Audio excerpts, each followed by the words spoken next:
Entreprendre et être étudiant, ça n'est pas incompatible. Depuis plusieurs années, EM Lyon Business School a fait le choix d'accompagner ses étudiants à l'innovation entrepreneuriale. L'objectif est bien monter des projets innovants qui peuvent se transformer en projets de création d'entreprise. Alors comment forme-t-on des étudiants à l'entrepreneuriat? Quelles sont les perspectives pour leur future carrière et surtout combien de pépites se cachent parmi les projets des étudiants? Pour le savoir, on passe tout de suite à cette orale thématique autour de l'innovation entrepreneuriale.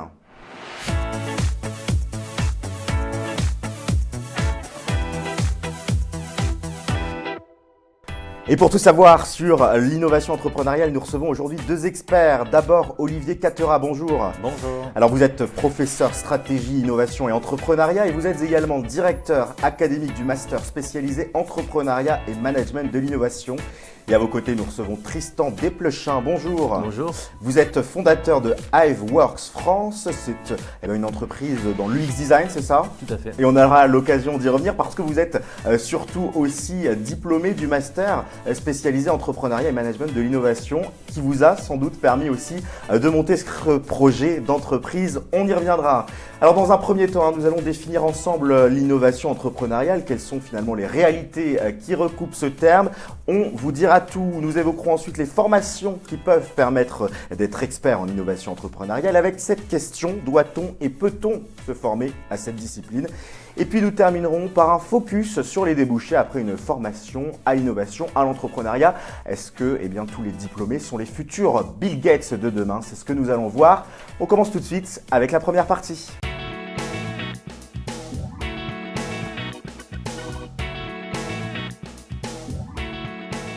Alors une première partie avec cette question très simple, l'innovation entrepreneuriale, qu'est-ce que c'est? En quelques mots, Olivier, est-ce que vous pouvez nous présenter un peu cette discipline? Qu'est-ce qu'on entend par innovation entrepreneuriale? Oui, donc l'innovation entrepreneuriale, c'est le croisement des compétences en création d'entreprise et en management de l'innovation. Donc en fait, c'est comment à la fois former des créateurs ou repreneurs d'entreprise, mais différents dans le sens où ils ont une capacité à se distinguer par de l'innovation, l'intégration d'innovation ou la génération de solutions nouvelles. Et côté management de l'innovation, permettre à des chefs de projet, à des intrapreneurs de basculer, s'ils le souhaitent, vers la création d'entreprise par des logiques d'essaimage ou aussi de travailler avec des entrepreneurs. Donc c'est la migration en fait de deux compétences, celle de l'entrepreneuriat et celle du management de l'innovation, qu'on croise pour avoir une fertilisation enrichie de ces deux concepts, de ces deux outils, de ces deux méthodes, puisqu'on va le voir, il y a des concepts, outils, méthodes spécifiques à l'entrepreneuriat, spécifiques au management de l'innovation, et on prend le meilleur des deux dans nos approches. Qu'est-ce que vous entendez par innovation? C'est quoi? C'est le fait d'apporter peut-être des solutions, des réponses qui sont inédites? Alors l'innovation, on la distingue de l'invention, dans le sens où une invention, c'est une génération de nouvelles connaissances, d'un nouveau procédé, mais ça devient une innovation quand elle rencontre son marché, quand elle est génératrice de valeur, c'est-à-dire qu'on va être prêt à payer, à avoir une relation commerciale derrière sur cette invention.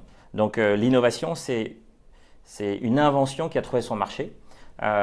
Et donc, ça peut être sourcé, développé par la science, la technologie, ça peut être aussi des transformations organisationnelles, ça peut être des nouvelles façons de commercialiser des produits ou des services. Donc l'innovation, elle est multiforme, ce n'est pas que de la technologie, et on apprend dans nos cours, dans nos formations, à maîtriser l'ensemble du spectre du management de l'innovation et toutes les formes d'innovation. Et est-ce que ce n'est pas un peu un pléonasme? Est-ce qu'aujourd'hui, on peut être entrepreneur sans être innovant ou est-ce que ce n'est pas quelque chose qui est un peu en transduction, c'est-à-dire on ne peut pas faire l'un sans l'autre? Alors, il y a des business qui sont dans la reproduction, l'artisanat, le commerce. On peut créer des entreprises qui ne sont pas nécessairement innovantes.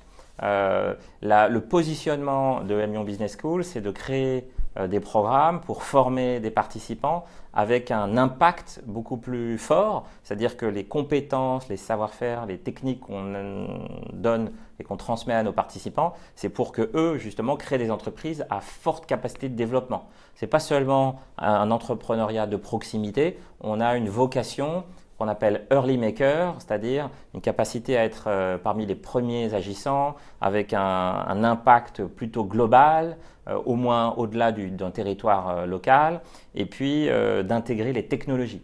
Donc au final, ces caractéristiques early maker, elles font que nos entrepreneurs, par définition, seront innovants. Mais je vous confirme qu'il y a beaucoup de créations d'entreprises qui ne sont pas toujours innovantes. Et le but, c'est de se distinguer par cette capacité à intégrer soit de la technologie, soit une organisation, des business models en rupture. Tristan, vous vous sentez, vous, entrepreneur innovant, je rappelle, hein, vous êtes fondateur d'une start-up, d'une entreprise dans le domaine de l'UX design. Vous êtes innovant? Oui, tout à fait. Moi, j'aurai l'occasion de revenir un peu sur mon parcours, mais qui décrit assez bien ce qu'Olivier vient de dire, avec à la fois des moments où j'étais plutôt dans du consulting pour aider des acteurs à innover, des moments où j'étais plutôt dans des grandes organisations sur des logiques plutôt d'entrepreneuriat pour les aider à se structurer et à générer de l'innovation.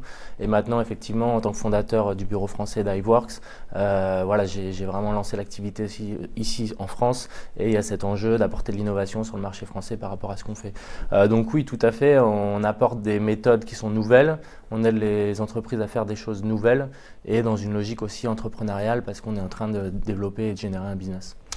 On a souvent l'impression, Olivier, que l'innovation, c'est un peu comme la créativité, quelque chose qu'on n'apprend pas vraiment, qui est un peu du domaine de l'acquis. On peut vraiment manager l'innovation, on peut créer l'innovation, on peut apprendre tout ça? Oui, et on voit la différence entre ceux qui vont le faire chemin faisant, en improvisant, en s'adaptant. La créativité, les talents humains font que ça marche, mais avec une formation, on va plus vite, on va plus loin et on est beaucoup plus efficace. Donc ces compétences, c'est à la fois la compréhension des phénomènes, savoir les définir, les qualifier, pour ensuite les piloter et avoir une analyse d'écart, un management de l'innovation, c'est bien concevoir, bien mettre en œuvre et évaluer. Et ça s'apprend, il y a des outils, des méthodes, des concepts, le Lean, le Design Thinking, les océans bleus, il y a beaucoup de concepts en stratégie, en marketing ou en entrepreneuriat, comme l'effectuation, qu'on va transmettre à nos participants pour qu'ils soient mieux armés et qu'ils gagnent du temps, qu'ils gagnent de l'efficacité dans leur carrière, dans leur projet. On aura l'occasion en deuxième partie de cette émission de revenir sur cette idée de la manière dont on peut se former à l'entrepreneuriat et à l'innovation. Tristan, est-ce que vous pouvez nous parler un petit peu de votre parcours? Qu'est-ce qui vous a poussé finalement à vous lancer dans l'entrepreneuriat? Alors, est-ce que vous voulez que je revienne un petit peu sur la partie OM Lyon ou plutôt mon parcours Plutôt le parcours professionnel, c'est-à-dire Ouais. comment c'est arrivé et comment vous êtes arrivé. On reviendra sur votre parcours scolaire juste D'accord. Alors, la partie professionnelle, moi, j'ai démarré en tant que consultant innovation au sein d'Orange, où l'idée, c'était, via la technologie, d'aider des entreprises à être plus innovantes. Ensuite, j'ai rejoint une branche marketing d'Orange, où là, j'étais plutôt comment générer de l'innovation au sein de la structure, et notamment avec les différents pays européens d'Orange, donc plutôt au groupe. Comment on amène un pays comme l'Espagne ou la Slovaquie à générer de l'innovation et à créer de l'innovation. Et ensuite, maintenant, effectivement, en tant que lanceur du bureau parisien de ma structure, on est plus dans une création de marché. Donc il y a des enjeux très pratico-pratiques d'un entrepreneur qui sont déjà avoir un bureau, avoir des équipes, avoir du business pour demain. Et ensuite, comment on donne un peu plus de corps à ça, on le structure et on l'étend à une échelle un petit peu plus grande. Voilà, donc effectivement, pour revenir à la question, je me considère comme entrepreneur aujourd'hui et le parcours à l'EM Lyon m'a donné tous les outils pour y arriver. Olivier, l'idée reçue qu'on a sans doute un peu aujourd'hui, c'est que l'innovation, l'entrepreneuriat, ça ne se fait que à travers et grâce au numérique. Vrai ou faux? Alors le numérique est clé. Et demain, ce sera encore plus de technologie, d'intelligence artificielle, de robotique. On est dans un monde en transformation majeure, un monde qui s'est globalisé. On questionne aujourd'hui cette globalisation, mais c'est un fait. C'est un monde technologique, un monde numérique. Donc oui, l'innovation, l'entrepreneuriat, il se fait nécessairement dans un monde numérique. Déjà exister aujourd'hui, pour créer une entreprise, c'est des processus qui ont été digitalisés, de création, d'existence même. Une start-up qui n'a même pas sa page web, aujourd'hui, elle n'existe pas. Donc on peut avoir quelques business à une échelle relationnelle d'individus ou d'équipes, mais l'approche que nous on propose, c'est une approche qui peut avoir un impact, avec un impact géographique, social, environnemental, et pour avoir de l'impact, il faut élargir son domaine d'activité et ça passe par le digital, par le web, parce que c'est là aussi où on va pouvoir grandir, croître. Donc oui, nécessairement, il y a du digital. Même sur des activités traditionnelles ou le plus traditionnel possible, l'approche qu'on a nous, c'est qu'on va les transformer, on va les digitaliser aussi. J'ai aussi des cours et des parcours d'anciens qui sont liés à du développement technologique. Donc, on appelle ça les deep tech aujourd'hui, les key enablers, enabling technologies, donc les technologies clés. Et là, on voit aussi que l'accès à la science, l'accès à la connaissance, la valorisation, elle se fait par des réseaux numériques et elle se fait sur des places de marché européanisées ou mondialisées. Et donc, par définition, aujourd'hui, on ne peut plus échapper au monde du digital. Et c'est très bien, ainsi, parce que ça va plus vite, ça va plus fort, ça va plus loin. Donc il faudrait appeler peut-être innovation entrepreneuriale et numérique. Si vous deviez dresser le portrait type d'un entrepreneur innovant, ça serait quoi? Est-ce que, allez, quand on parle innovation entrepreneuriale, on imagine souvent l'image d'Épinal, de l'étudiant enfermé dans sa cave tout seul, voilà. Est-ce que c'est ça aujourd'hui un entrepreneur innovant ou est-ce que c'est autre chose? Alors, l'entrepreneur innovant, on en a ici, donc il faudra demander à Tristan un peu à la fois sa promo et son parcours. Mais clairement, ce sont des jeunes ou moins jeunes, puisqu'on a aussi des participants dans nos programmes de formation plus expérimentés qui ont envie de passer à l'action. La philosophie, l'approche de l'effectuation est dans cette lignée-là, de basculer chemin faisant à des essais, des erreurs. On a conceptualisé ça dans l'approche Early Maker de EM Lyon Business School. Donc c'est une philosophie d'action, de contact, de sortie, de terrain, avec des essais, des erreurs, des apprentissages en boucle. Une volonté de partage, d'impact. Donc un entrepreneur innovant, c'est un early maker, qui est connecté au monde, qui anticipe les évolutions du monde pour identifier les menaces et surtout les opportunités, et qui va cheminer avec une équipe en s'entourant pour avoir de l'impact, améliorer la société, améliorer la profitabilité d'une activité, protéger l'environnement. Ce sont des enjeux forts dans nos formations. Donc Tristan, vous n'avez pas commencé en pyjama dans votre garage. Tout à fait. C'est quoi selon vous la clé d'un bon entrepreneur innovant? Savoir bien s'entourer, avoir les bonnes connaissances, le bon réseau peut-être aussi? Ouais, je pense qu'il y a plusieurs clés. Il y a déjà, mine de rien, avoir de l'anticipation et de l'écoute. Donc vraiment être, comme le disait Olivier, être à l'écoute des signaux, sentir le marché. Je pense et dans l'écoute aussi, il y a aussi tester, aller vite parler avec des gens. Donc le digital permet ça aussi, d'aller vite confronter ce qu'on peut faire, d'aller le raconter, de le prototyper pour le montrer à un marché, pour le montrer à des gens. Donc je dirais l'écoute, je dirais bien sûr le réseau.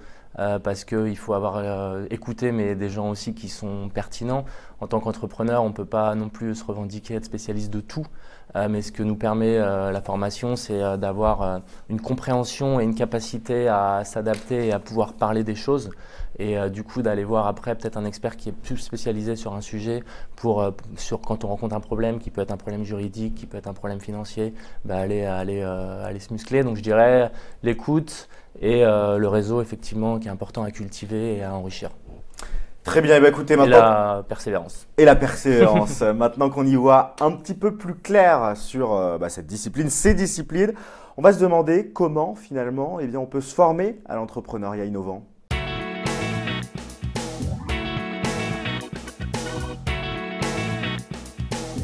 Alors, je vous le cache pas, de prime abord, on peut se dire entrepreneuriat, innovation, c'est pas des choses auxquelles on se forme, c'est des choses qu'on va pratiquer. Il faut monter sa start-up pour se rendre compte des difficultés qu'on rencontre, pour voir comment on fait un business plan, pour voir ce qu'on peut faire. Très rapidement, Olivier, vrai ou faux? Est-ce que c'est des choses qui ne peuvent s'apprendre que par la pratique ou est-ce qu'on peut y mettre quand même une couche un peu théorique? Alors déjà, si on veut au moins comprendre les phénomènes, il y a l'acquisition de connaissances. Et ça, lire, suivre des cours, c'est un moyen d'avoir la grande image pour pouvoir comprendre un système, un cadre, des processus. Et ça, c'est de l'apprentissage. J'apprends des connaissances. Nous, on va plus loin, on développe des compétences. Donc, on connaît, on sait, mais on sait mettre en œuvre, on sait faire. Et c'est là où il y a des formations originales qui vont au-delà de la connaissance, on bascule vers de la compétence. Tristan, est-ce que vous pouvez revenir très rapidement sur votre parcours un peu scolaire dès le bac? Qu'est-ce que vous avez fait? Qu'est-ce qui vous a poussé ensuite à rejoindre comme ça une formation qui allait vous permettre d'acquérir des compétences dans le domaine de l'entrepreneuriat? Tout à fait. Donc moi, après le bac, je suis parti dans une filière scientifique où j'ai fait une grande école d'ingénieur. Ce qui me plaisait beaucoup, c'était le côté arriver avec des innovations technologiques, arriver vraiment avec de la science forte et des choses qui peuvent changer le monde de demain. Ce qui me manquait à ce stade, c'était le côté comment on met ça en phase d'usage, de gens, d'un marché. Et vraiment, souvent, je raconte un peu cette anecdote parce que j'aime bien. J'essayais d'expliquer un peu mon métier à des soirées, à des potes, et personne ne comprenait vraiment ce que je faisais. Et ça me frustrait parce que les gens n'arrivaient pas à se projeter dans l'impact que j'avais. Donc j'ai fait, après ça, j'ai eu envie de justement faire ce lien entre un usage et une technologie. Et j'ai fait la formation à l'EM Lyon qui a complètement répondu à mes attentes et qui m'a justement donné ce côté plus marché et usage. Vous le disiez, Olivier, la clé, c'est de former à des compétences. Ça va être quoi, les compétences que vous allez espérer retrouver chez vos étudiants? Alors, il y en a plusieurs. On forme d'abord à la maîtrise des clés de lecture du marché, des compétences en marketing de l'innovation, pardon. Ensuite, on va former à développer des compétences de développement d'activité. Au-delà du marketing, basculer sur du développement d'activité par les réseaux sociaux, par les canaux de vente business to business ou business to consumer, vente à des consommateurs ou à des industriels. On va former à des compétences d'analyse stratégique. Donc au-delà de l'opérationnel, si on prend un peu de hauteur, c'est avoir les clés sur la proposition de valeur, les modèles financiers, l'organisation, savoir piloter la performance d'une organisation, même en croissance, et puis assurer son développement de l'organisation par le financement, le recrutement. Donc en fait, c'est des compétences de management très pointues liées à l'innovation, à l'entrepreneuriat, et après elles s'intègrent par des croisements, puisque la pédagogie qu'on met en œuvre, c'est une pédagogie active avec des expériences pédagogiques où les participants font le lien entre les briques, les contenus qu'ils reçoivent en cours et les mettent en application. Et donc, en fait, c'est des compétences croisées où on va mixer la stratégie du marketing, de la communication, de la simulation d'entretiens commerciaux, de vente, des aspects juridiques, de protection de la technologie, de droit de la création d'entreprise et du financement. Donc voilà les grandes disciplines en fait qui sont traitées et ça permet au final de construire ces compétences d'un entrepreneur innovant, d'un innovateur entrepreneur. Tristan, si vous vous replongez à l'époque où vous avez fait ce MS, qu'est-ce qui vous a le plus marqué? Est-ce que c'était le contenu des cours, peut-être que vous découvriez quelque chose de nouveau à explorer? Est-ce que c'était peut-être aussi la pédagogie, c'est-à-dire d'un seul coup vous dire il y a des projets à faire, des cas concrets, ça y est, je suis dedans. Qu'est-ce que vous retenez le plus? Ce que je retiens le plus, je crois, c'est la philosophie que ça m'a donnée. La philosophie de me dire que c'est possible et qu'en fait, il n'y a pas forcément de barrière et que si j'ai envie d'essayer quelque chose, de le faire, c'est possible. Ce côté entrepreneurial, en fait.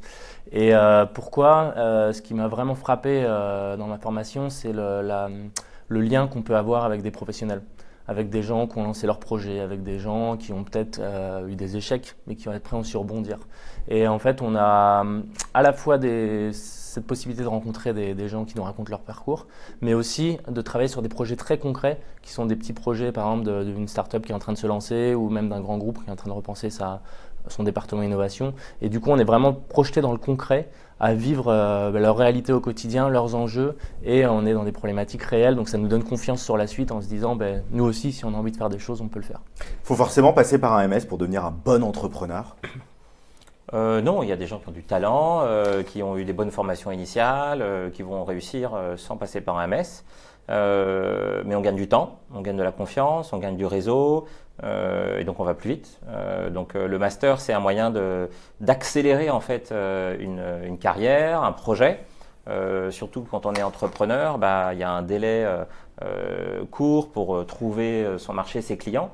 Et les mois qui passent, si on évite de faire des erreurs en ayant créé, mais on les a apprises à l'école, on gagne plus vite, plus fort de la confiance et des clients. J'imagine que quand on s'inscrit dans une formation comme ça, management de l'innovation, entrepreneuriat, c'est qu'on a envie de concret. On n'a pas envie de rester enfermé dans un amphi à écouter pendant 3 heures quelqu'un nous raconter comment on fait un bilan comptable. C'est-à-dire que votre pédagogie, elle est adaptée à ces profils peut-être qui ont besoin de toucher à du réel. Oui, clairement. Après, il y a des cours.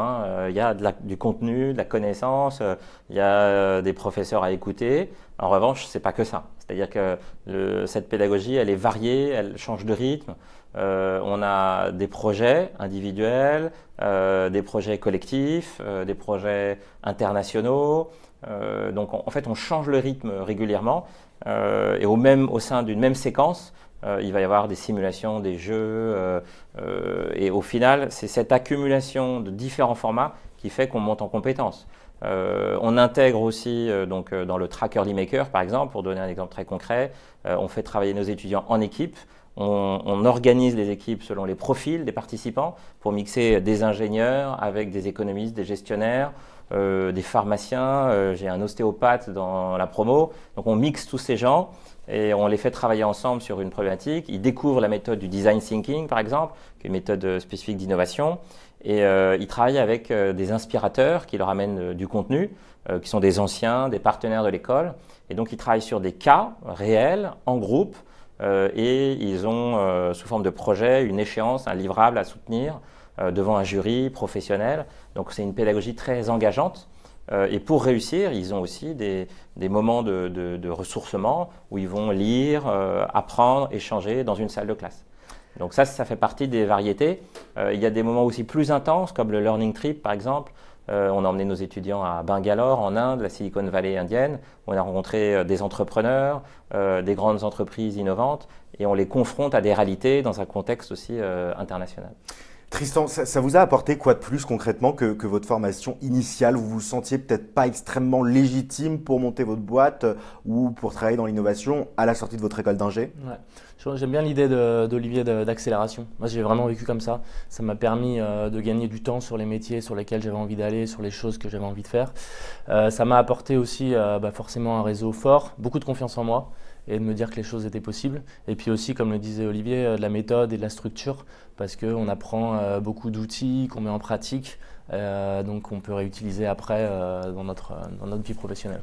Ça va être quoi, Olivier, le profil de vos étudiants? Quand on tape à votre porte, il faut vous dire, voilà, j'ai un projet de création d'entreprise dans l'année à venir, j'ai besoin d'accompagnement, ou on peut venir en disant, c'est juste des thématiques qui m'intéressent, je ne sais pas, j'ai envie d'en savoir plus.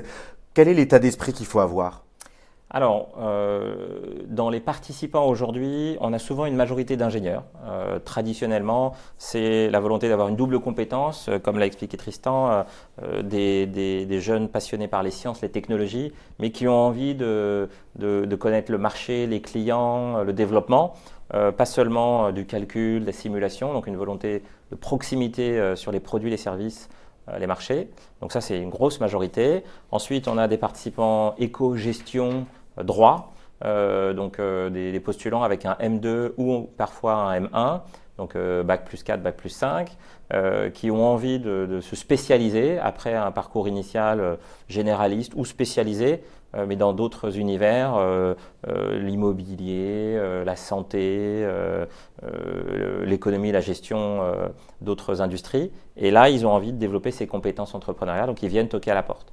On a aussi des parcours plus originaux. Je vous ai dit, un ostéopathe, j'ai des pharmaciens qui viennent et qui sont de très bons éléments, des docteurs en sciences, donc des profils très techniques qui, eux, avaient poussé encore plus loin la connaissance, la recherche, et qui se rendent compte qu'ils ont un actif très fort et qui ont envie de le valoriser par des projets innovants ou une création d'entreprise.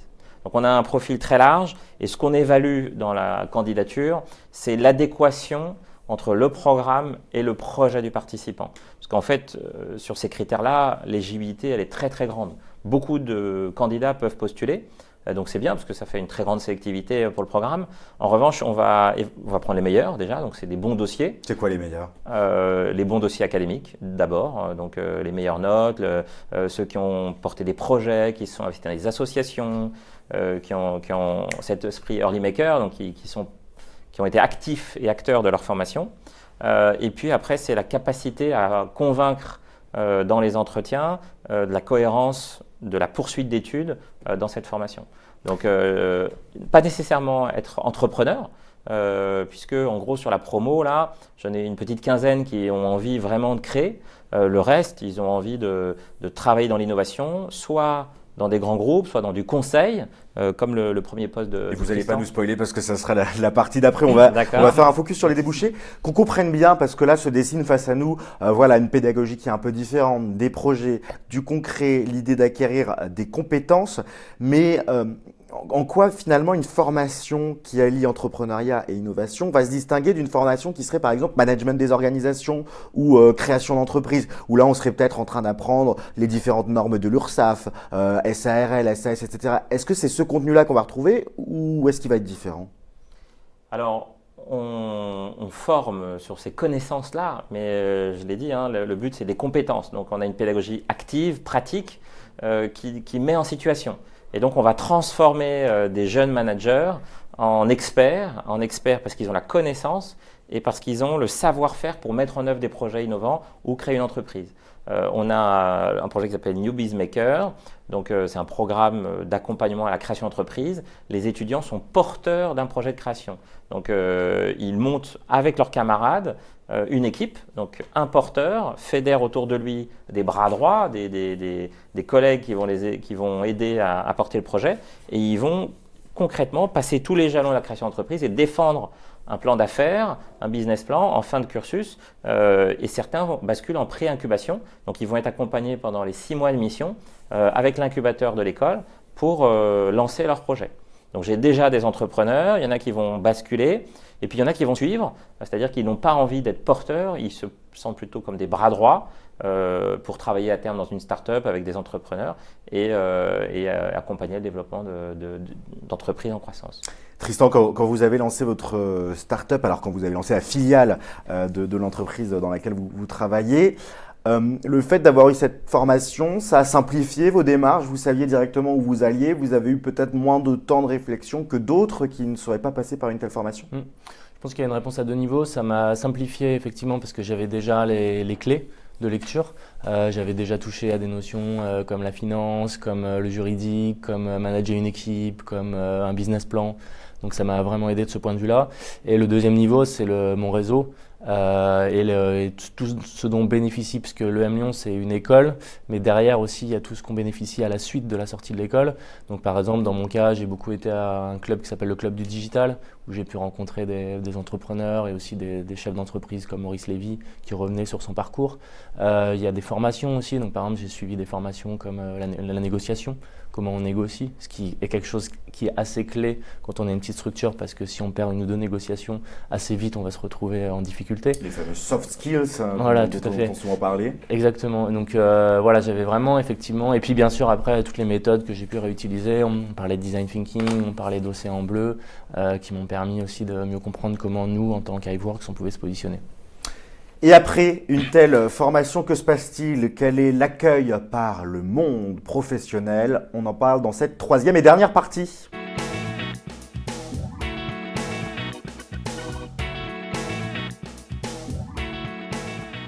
Alors Olivier, vous formez des armées de bébés start-upers à la sortie de votre diplôme? Non, on forme des experts, des spécialistes qui cherchent cette double compétence. Et le but, c'est de les accompagner dans leurs projets. Certains voudront être créateurs, d'autres n'ont pas la fibre directement entrepreneuriale. En revanche, ils ont ce câblage, ces clés de lecture pour aider des grandes entreprises, elles, à entreprendre. Allez Tristan, racontez-nous un petit peu votre parcours. Vous nous avez parlé tout à l'heure de vos études. Une fois votre diplôme en poche, qu'est-ce qui s'est passé? Comment vous avez progressé petit à petit? Ouais, donc une fois, comme je le disais, je parlais d'accélération, donc j'ai assez vite pu me positionner sur des postes où j'avais pas l'opportunité avant. Donc moi, à la base, je suis ingénieur chimiste et je suis arrivé chez Orange en tant que consultant innovation dans le numérique. Donc c'est grâce quoi, à l'EM Lyon. Innovation du coup? Qu'est-ce que vous faisiez concrètement? Concrètement, j'aidais des organisations, donc dans le monde de la banque, l'assurance, dans le monde du transport, grâce à la technologie d'Orange, à innover. Donc ça pouvait être des choses comme je suis à l'autre bout du monde, j'ai besoin de déclarer un sinistre, comment je fais? Ou équiper les trains du Wi-Fi pour que les passagers aient une meilleure expérience en ligne. Donc ça, c'était mon premier job. Ensuite, assez vite, je suis parti à Londres où j'étais le bras droit d'un des responsables marketing d'Orange Group avec la vocation de l'aider à structurer l'équipe. Et lui, son rôle était d'amener de l'innovation dans les différents pays européens. Donc toujours avec une casquette aussi assez innovation, qu'est-ce qu'on peut amener, mais plus sur des logiques d'intrapreneuriat en termes d'entreprise. Et ensuite, assez vite, j'ai rejoint qui était à l'époque Orange Digital, donc le département digital d'Orange, que Pierre, donc notre responsable, a racheté à Orange pour créer. Là, on est vraiment parti de zéro, donc c'est là où tous mes cours d'entrepreneuriat m'ont beaucoup servi, en se disant, voilà, on a racheté un département. Maintenant, qu'est-ce qu'on en fait? Et on est vraiment parti d'une feuille blanche en se disant, on va créer la marque, on va raconter nos activités et on va trouver des nouveaux clients. Et après ça, au bout de 2 ans, je suis rentré en France, créer le bureau français. De Hiveworks, du coup. Hiveworks France, qui du coup, je manage depuis 3 ans. Donc ancienne filiale d'Orange. Ancienne filiale d'Orange Digital.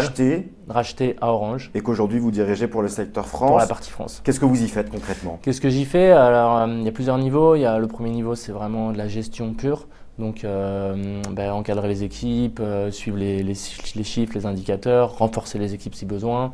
Ensuite, il y a quelque chose de plus externe qui va être raconter notre stratégie, comment on se positionne, comment on la raconte. Là, par exemple, on vient de refaire notre site internet. Donc, il y a quelque chose aussi, comment on va se différencier du marché et comment on va apporter de l'innovation à nos clients. Et ensuite, il y a une dimension aussi, bien sûr, projet, où je vais monter sur des projets en tant qu'expert innovation et je vais encadrer et aider nos clients à se transformer. Ça va être quoi, Olivier, les différentes carrières? Là, on l'entend, hein, un de vos diplômés. D'abord, il a travaillé comme employé entre guillemets, mais dans le domaine de l'innovation, pour ensuite monter sa structure. J'imagine que c'est un peu le parcours traditionnel? Oui, non, pas traditionnel. Il y en a plusieurs. En gros, on a constaté qu'il y avait 4 débouchés. Le premier, c'est la création directe d'entreprises. J'en parlais sur une petite quinzaine là, de participants qui sont câblés et qui sont en train de basculer ou qui ont déjà basculé dans la création. Donc, c'est un bon quart du programme qui seront entrepreneurs. Un autre quart vont être bras droits, c'est-à-dire qu'ils vont travailler en numéro 2, en numéro 3 dans une start-up. Ils veulent avoir de la polyvalence, de la variété de postes, mais ils ne sont pas porteurs de la création. Ça, c'est un deuxième quart. Le troisième quart, ils vont travailler dans des grands groupes comme Orange, comme Thales, comme Renault, comme des firmes internationales et Google et autres qui recrutent nos étudiants. Et là, ils vont porter des projets d'innovation. On a beaucoup dans la santé aussi, dans l'énergie. Il y a beaucoup de débouchés où ces industries se transforment et doivent innover. Donc innovation à un grand groupe. Et le dernier quart sont des spécialistes des écosystèmes d'innovation, soit en tant que consultants, dans des cabinets de conseil en innovation, c'est un métier qui se développe fortement, soit travailler dans les structures de support d'aide à l'innovation, les SAT, les IRT, les pôles de compétitivité, les agences économiques et d'innovation. Donc il y a beaucoup d'emplois qui sont liés aux incubateurs, aux accélérateurs, donc tout un univers de soutien à la création d'entreprises et à l'innovation. Donc voilà les quarts. Tristan, au moment où vous étiez encore étudiant au sein du MS, l'image que vous aviez de l'entrepreneur qui travaille dans l'innovation, c'est votre quotidien ou vous avez une image un peu différente de ce que vous faites aujourd'hui? Je pense que le marché a pas mal évolué. Il y a aussi de plus en plus d'indépendants maintenant qui se lancent et qui lancent leur structure. Parce que moi, c'était il y a un peu moins de 10 ans. Le marché a aussi laissé une place un peu plus forte. Il y a plus d'investissements maintenant qui sont possibles dans des structures qui se lancent. Après, je pense que c'était la vision que j'en avais dans ses complexités, dans sa richesse. Parce que comme je le disais encore une fois dans le programme, on a l'occasion de rencontrer beaucoup d'entrepreneurs. Du coup, on comprend ce qu'ils font, leurs enjeux et on se projette beaucoup. Donc à dire vrai, j'avais plutôt une très bonne vision de ce qui allait se passer et des enjeux auxquels j'allais être confronté. Et alors la vie d'un entrepreneur, ça ressemble à quoi? Parce que j'imagine que parmi les personnes qui vont nous regarder, qui vont regarder cette émission, il y en a qui en rêvent de ce quotidien d'entrepreneur, pas avoir de boss, ses propres règles, etc. Est-ce que c'est un job aussi prenant qu'on peut se le représenter? Alors moi, dans mon cas, j'ai la chance d'être entrepreneur en lançant le bureau parisien, mais d'avoir un boss qui est basé à Londres, mais qui me laisse aussi mon indépendance sur le marché. Donc je suis un peu gagnant des deux côtés, j'ai envie de dire, j'ai cette chance-là. Je pense que c'est super, c'est une expérience incroyable et qui est très très riche. Après, il ne faut pas se leurrer, c'est aussi une expérience qui est par moments difficile, où des fois on ne sait pas trop ce qui se passera dans 2-3 mois, quelle sera notre activité, est-ce qu'on sera toujours en vie. C'est un peu un roller coaster, un grand 8 où des fois on tombe dans des moments où on est très bas, et puis des moments où on remonte et on est hyper heureux, on se sent très fort. Et il y a une alternance qui est assez excitante. Même après plusieurs années d'activité, là vous en êtes encore à avoir des ascenseurs émotionnels ou au bout d'un moment tout se tasse un petit peu? Les choses commencent on a stabilisé la structure. Donc, ça fait combien de temps que vous êtes moi, côté Paris, donc ça fait 3 ans que j'ai lancé le bureau à Paris. Et là, je pense que c'est la première année où on commence à vraiment à respirer un peu. Donc voilà, ça fait 2 ans et demi donc, de stabilisation. Et c'est une période qui est agréable aussi parce qu'on est aussi plus maintenant dans une logique de développement. Donc c'est d'autres problématiques qui arrivent. Comment on gère la croissance et un renforcement des équipes. Tristan le disait à l'instant, hein, la vie d'entrepreneur, il y a des difficultés, ça peut être difficile. Il y a un chiffre, moi que j'aime bien sortir, je ne sais même plus s'il est d'actualité, mais il y a quelques années, c'était 90% des projets de création d'entreprise qui se terminaient, qui prenaient fin dans les 3 ans, hein, qui ne voyaient pas le jour au-delà de 3 ans. Donc vous êtes à cette date fatidique des 3 ans. Est-ce que le fait d'avoir suivi une formation comme la vôtre, dans peut-être les échanges, voire les enquêtes que vous avez pu avoir, ça a un impact sur le taux de survie des structures? Alors aujourd'hui, les taux de survie se sont améliorés. Hein. On a réduit le taux d'échec parce qu'il y a de plus en plus de formations. Aujourd'hui, certains de nos étudiants sont sous le statut national étudiant entrepreneur. Donc, on s'est rattaché à des pépites pour pouvoir apprendre l'entrepreneuriat dès leurs jeunes années d'étudiants. Et donc, au final, ça améliore le taux de survie des entreprises. Et oui, clairement, les étudiants, les anciens de M Lyon, quand ils lancent un business, ils ont des taux, on est plus proche des 50% en fait, de taux de réussite. Donc 1 sur 2. Après, ça dépend les marchés, ça dépend l'équipe. Mais en fait, l'amélioration, elle est très forte, elle est notable, parce qu'on évite tous les écueils du début d'activité. Il y a quelques années, on opposait un peu la vision du marché de l'emploi française à la vision du marché de l'emploi à l'anglo-saxonne, à l'américaine, sur justement ces chefs d'entreprise qui tentaient quelque chose, qui réussissaient pas, et quand ils voulaient se reconvertir, on leur faisait un peu les grands signes, des grands appels d'air aux États-Unis, en Angleterre, alors qu'en France, on disait non, il a raté son entreprise, c'est un mauvais. Est-ce qu'aujourd'hui, cette mentalité à la française, elle a un peu évolué? Alors, je pense qu'il faut qu'on améliore encore la culture de l'échec et les bénéfices de l'expérimentation. Donc on forme, on sensibilise au fait d'apprendre à travers les échecs. Il y a encore une connotation, à mon avis, il faut juste reconnaître, accepter qu'on est dans des cycles, des phases, qu'on peut échouer, mais si on apprend, on rebondit et on s'améliore par la suite. Donc ça, on inculque ces valeurs à nos participants. Mais je pense que dans la société, il y a encore besoin d'un peu plus de bienveillance sur les entrepreneurs parce que ce sont eux qui créent les emplois, qui créent de la richesse. On a besoin d'entrepreneurs pour le pays, pour l'Europe, pour les défis sociétaux, environnementaux qui sont devant nous. Et donc, et ça ne marche pas à tous les coups, on le voit. Donc, je pense qu'on devrait améliorer encore la bienveillance vis-à-vis de l'échec, surtout si les leçons sont tirées. Tristan, si demain on a un ancien start-upper qui a échoué, qui vient vous voir, il y aura de la bienveillance de votre côté tout à fait. Pour le recrutement? Oui, tout à fait. Sachant qu'il y a des chiffres qui montrent aussi que quand on essaye de lancer une entreprise pour la 2e ou 3e fois, les taux sont bien meilleurs. Donc on apprend forcément de ses erreurs. Et clairement, nous, on est totalement positifs. Et souvent, c'est des profils qui sont très riches parce qu'ils ont eu l'habitude de voir beaucoup de choses et qui ont appris de leurs erreurs justement, donc ils vont nous tirer vers le haut et faire gagner beaucoup de temps. Très bien, on ne vous souhaite pas quand même l'échec, mais en tout cas, c'est un beau message. On va passer à la dernière partie de cette émission, la conclusion.